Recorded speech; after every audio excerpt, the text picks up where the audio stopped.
Ladies and gentlemen, welcome back to Driven Wyld. Today we are talking about stacks and one-star ratings. So recently I got an email from one of my subscribers. Dave, thank you so much for emailing me about this and making this video possible. And one of the things that he is talking about in this email is the concept of the Host and Leech Order. If you don't know what that means, that basically means one order has a tipping customer that tipped well and is treating the driver with respect and tipping their driver, and the other one is a lousy no-tip customer no one would want to work with anyway. But how does DoorDash want that order to be delivered? By slapping it onto a already existing good customer. So with that said, we're going over everything that's being said in this email, how it actually is on Doordash, UberEats, and Grubhub, because they all do this to a certain extent, and everything in between. So with that said, let's get started. Hi Joe, I'm a 3-year veteran dasher, and the last 4 months the wife and I have both been getting a steady diet of stacked orders for the obvious reason. We've also been getting a steady stream of 1-star ratings. So Para also proved this to a certain extent while it was still a tip transparency app, is that when you're working with customers that tip well, that shows a lot more about their character. A good tipping customer will rate decently or not at all. They will treat you with respect. They have an attitude of gratitude, and they're just generally a pleasure to work with. Where a no-tip customer will have the highest expectations of you, will be an absolute pain in the butt that trigger a lot of drivers, is that when you immediately accept an order, they go, "Are you actually gonna deliver the order?" And a lot of drivers just see that and go, oh, you're gonna be a pain in the butt.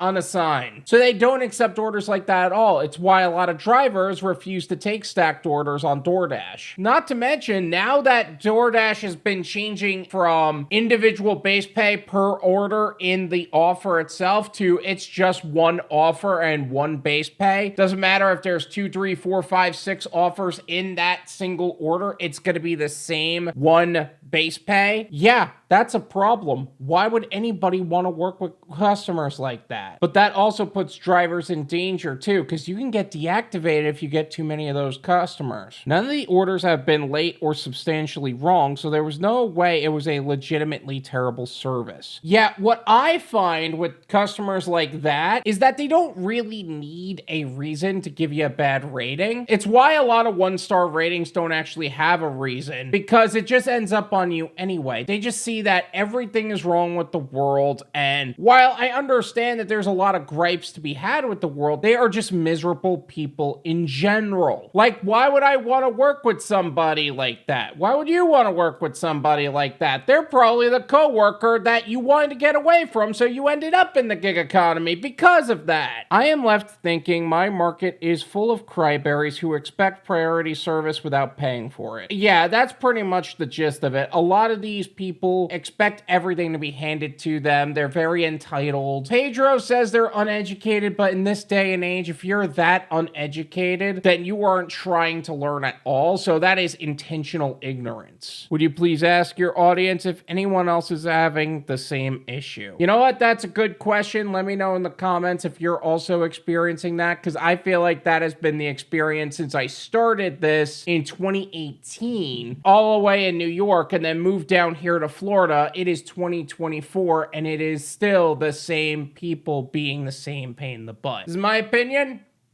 It's worth what you pay for it. None of you pay me.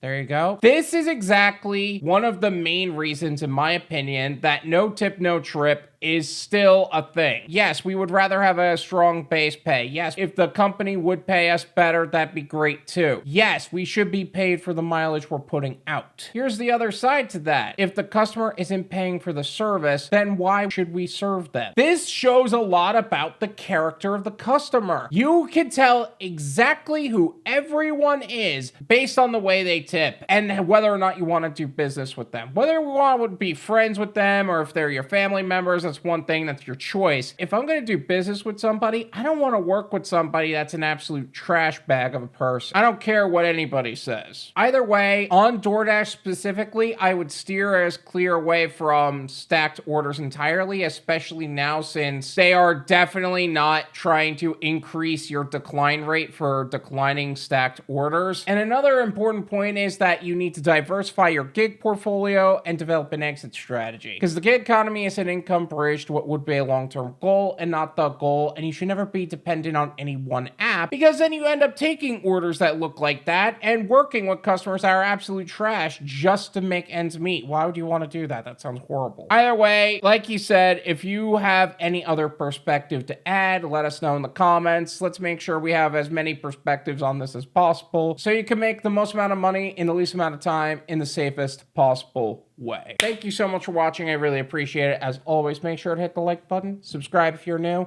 and I'll see you guys next time. Peace.